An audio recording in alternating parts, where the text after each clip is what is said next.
मैं जब यहां आया हूं तब मैं आप सभी को कहना चाहता हूं, भाइयों बहनों, पिछड़ा समाज की सबसे बड़ी विरोधी अगर कोई पार्टी है तो ये कांग्रेस पार्टी। और आज सत्ता के स्वार्थ के कारण लालू जी ये पिछड़ा विरोधी कांग्रेस पार्टी के गोदी में बैठे। सबसे पहले देश में पिछड़ा समाज को आरक्षण देने के लिए सबसे पहली रिपोर्ट आई काका साहेब कालेलकर कमीशन की रिपोर्ट, जिसको कभी माना नहीं गया, समाप्त कर दिया कांग्रेस पार्टी शासन में। फिर मंडल कमीशन को भी ठंडे बस्ते में डाला, और जब मंडल कमीशन को स्वीकृति दी गई, इसका सबसे कड़ा विरोध ये राहुल बाबा जो है ना कांग्रेस के नेता, उनके पिताजी राजीव गांधी ने किया। भाई और बहनों, ओबीसी को इतने सालों से पिछड़ा अति पिछड़ा को संवैधानिक मान्यता नहीं दी थी। नरेंद्र मोदी जी ने पिछड़ा अति पिछड़ा समाज के लिए आयोग बनाया और संवैधानिक मान्यता देने का काम नरेंद्र मोदी जी ने किया। मोदी जी ने नीट, मेडिकल और एम्स के दाखलों के अंदर पिछड़ा समाज, अति पिछड़ा समाज को 27% रिजर्वेशन देने का काम नरेंद्र मोदी ने किया है।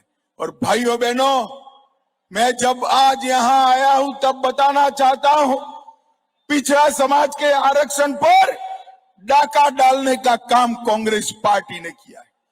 कर्नाटक में उनकी सरकार बनी, रातों रात सारे मुस्लिम समाज को पिछड़ेपन का सर्वे करे बगैर पिछड़ा समाज में जोड़ दिया और उनको 5% आरक्षण दिया। अब मुझे बताओ उज्जैरपुर वालों, ये 5% आरक्षण किसका कटा? मैं बताता हूं, ये 5% आरक्षण मेरे पिछड़ा समाज के भाइयों बहनों का काटकर मुसलमानों को देने का काम एक कांग्रेस पार्टी ने किया। आंध्र प्रदेश के अंदर उनकी सरकार आई, 4% आरक्षण माइनॉरिटी को, मुस्लिमों को दे दिया गया। किसका काटा? पिछड़ा समाज का काटा। लालू जी बिहार में पिछड़ा समाज के आका बनकर घूमते हो, जरा बिहार के पिछड़ा समाज को ये जो लूटमारी हो रही है पिछड़ों के आरक्षण पर, इसका हिसाब किताब देना।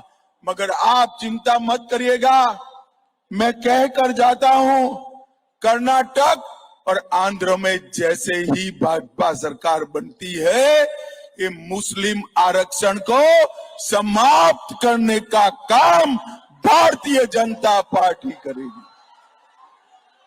भाइयों बहनों, माइनॉरिटी को आरक्षण, धर्म के आधार पर आरक्षण, ये संविधान सम्मत नहीं है, हमें नहीं होने देंगे। और एसटी, एससी